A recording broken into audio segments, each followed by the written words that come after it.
Sylvie, bonjour. Alors, je voulais savoir si vous pouvez réellement croire à votre relation avec Félixien, car vous doutez de son amour. D'accord, eh bien, écoutez, nous allons regarder, et ça fait 1 an que vous êtes ensemble.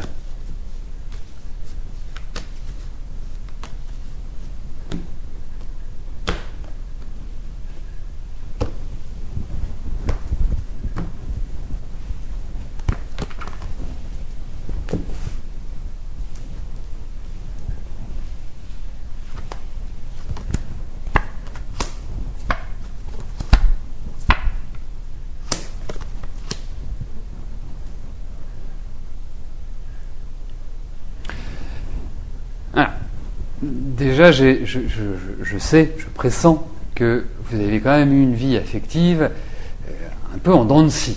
Vous avez vécu des choses un peu lourdes, un peu difficiles, vous avez dû vivre des enfermements, des obligations, enfin bref, vous avez franchement pas dû rigoler tous les jours en amour. Hein. Vous avez eu des déconvenues qui ont quand même été assez violentes pour moi.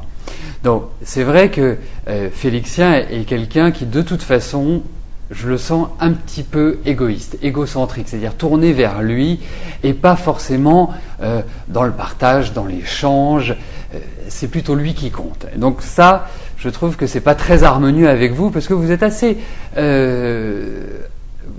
tourné vers les autres, vous, justement. Bon. Et c'est quelqu'un qui vit sa vie et qui ne doit pas être forcément très causant dans la vie de tous les jours, ou en tout cas dans l'intimité et dans ce qu'il ressent. Et en même temps, moi je sens quand même quelqu'un d'assez nerveux qui peut avoir des paroles blessantes. Bon, pour moi c'est une relation, même si pour vous elle est importante, si pour vous elle est vraiment représentative d'un certain bien-être, on sent qu'il y a quand même des difficultés dans le couple et qu'il y a une certaine froideur qui s'installe au fur et à mesure.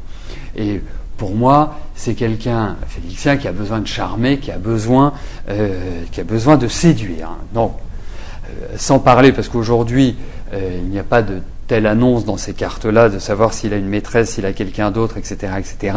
Mais c'est quand même quelqu'un qui a besoin de séduire. Donc, pour moi, c'est vrai que c'est une relation qui n'est pas simple et qui ne peut pas vous convenir, même s'il n'y a pas l'idée forcément de rupture dans ces cartes-là, mais ce n'est pas forcément quelqu'un avec lequel vous allez vivre toute votre vie, Sylvie.